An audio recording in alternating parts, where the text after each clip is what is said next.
This is Our View, the television voice of the Washington Federation of State Employees.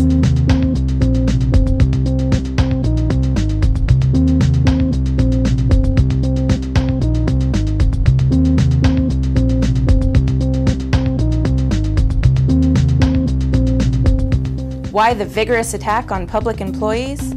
According to Dr. Bernard of the Labor Program at Harvard Law School, it's an easy answer. The same reason Willie Sutton robbed banks. What we've seen is the whole scapegoating of public employees.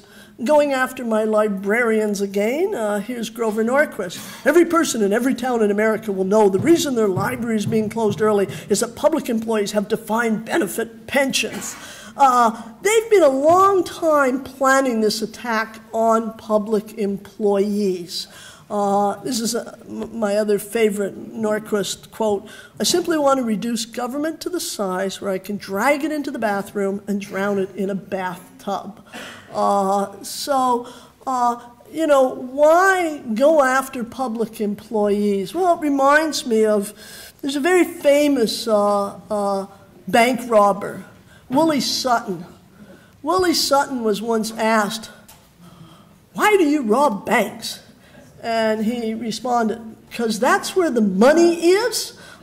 So why does the right go after public employees? Because that's where the union is. That's where the union is. The vast majority of unionized workers today are, a clear majority, are public employees. So why do they go after teachers, the most densely organized sector? Why do they go after state and local government? Because the second most densely organized sector. So the attack on public employees is an attack on the labor movement and on the one source of working people's power that's really still organized and powerful in this and united in this country. You break the unions, and in fact, you succeed in breaking workers' power. The attack on public workers is not limited to the U.S. It's going on around the world as governments look at slashing public services as a way to balance their budgets. According to John Evans, the General Secretary of TUAC, this is exactly the wrong thing to do. There's complete schizophrenia. I mean, you know, at the very time you should be trying to keep people in jobs, keep public sector workforces together, trying to ensure that you're investing long term in the public sector, but also to give confidence to private sector growth.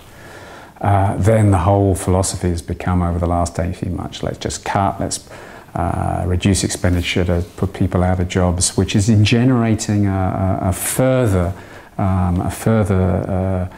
risk of recession, which is hitting the private sector as well, and very strongly, which depends upon the public sector for employment, which depends upon for public sector workers also to be consumers and expanding. And it's going to do damage to the long-term growth and the long-term social viability of a lot of our countries. So it's a vicious circle, and our message is you have to break into this vicious circle and put people to work and do decent things for that, and then start to reduce deficits. I mean, we're not just simply saying you don't have to worry about deficits, but in the medium term get plans to reduce deficits through putting people to work, getting to pay taxes again, getting them to be to actually have confidence to invest and consume, not through slashing and burning and austerity, which has become the vogue over the last 18 months.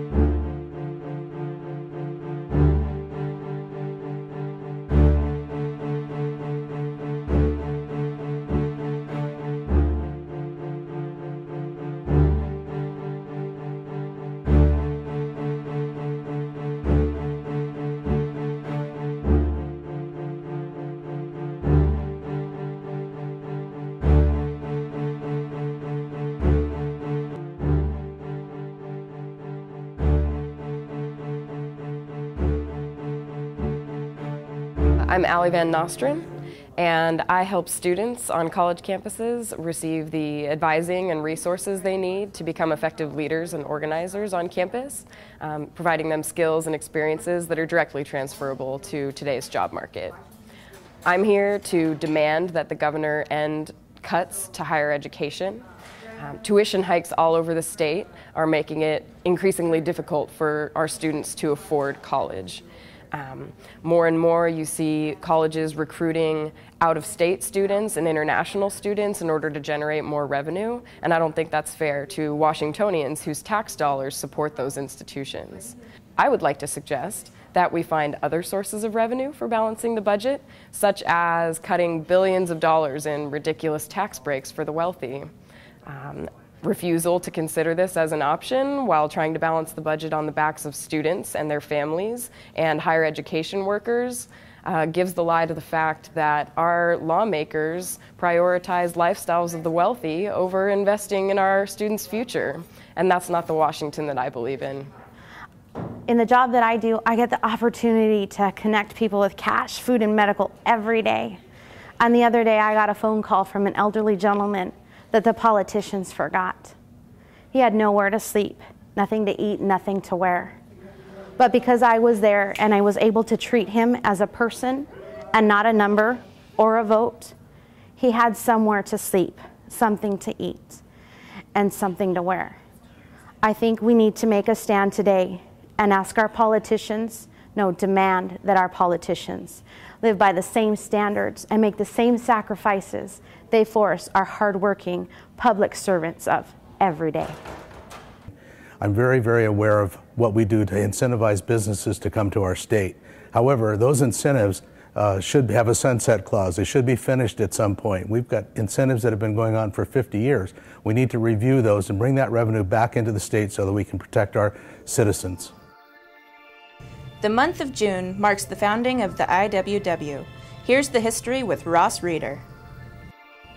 June 27th is the 107th anniversary of the official founding of the Industrial Workers of the World. After months of preparation, what some called the Continental Congress of the Working Class was held. According to Gene Debs, a founder of the American Socialist Party and a participant, the IWW was started by seasoned old unionists who believed that American labor could not win with the sort of labor movement it had. Among those seasoned old unionists, by the way, was Mary Harris, Mother Jones, our subject of this labor history moment just last month. Beginning membership figures vary from about 50,000 to 150,000 working people. On the platform were such veteran labor leaders as William D. Haywood, head of the Western Federation of Miners, Daniel De Leon, leader of the Socialist Labor Party, Lucy Parsons, wife of the Haymarket victim, and the aforementioned Mother Jones and Gene Debs. The IWW sought one big union. Haywood announced that we are going down in the gutter to get the mass of workers and bring them up to a decent plane of living. The first paragraph of the preamble of the IWW says it most completely. The working class and the employing class have nothing in common. There can be no peace so long as hunger and want are found among millions of working people, and the few who make up the employee class have all the good things of life. An extension of that might be the response of John Sweeney, former AFL president, answering the question, why won't or can't unions be more cooperative with management? He said, we'd like to just as soon as the shelling stops. The IWW membership was recruited from unskilled and semi-skilled workers, the least privileged and the most exploited, lumberjacks, migratory workers, farmhands, Western miners. While historians have noted that IWW activity was virtually free of violence, it is of some interest to note that a speaker who advocated violence at a meeting at the IWW Hall in Everett, Washington, was later exposed as a private detective. This does not mean that the IWW was stranger to violence.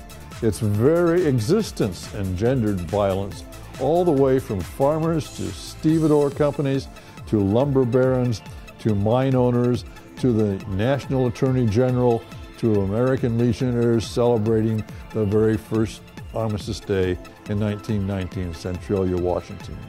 In spirit, the IWW, or Industrial Workers of the World, participated in something still not finished. That's the organizing of the workers of all stripes and nations into the force for good.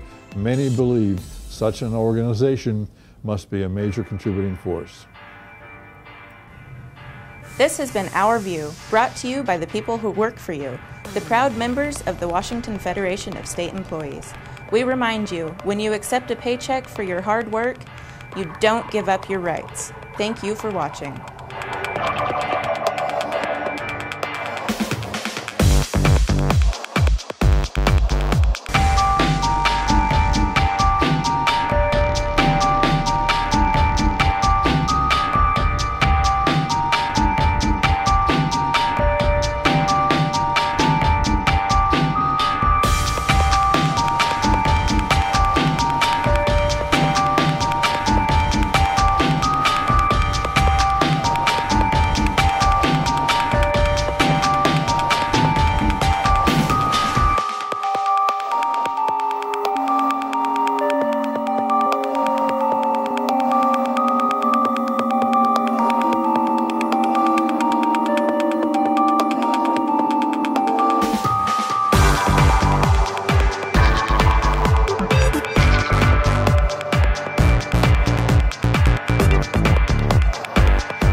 Hello, I'm Mike Ben from the Department of Health, and I'm concerned.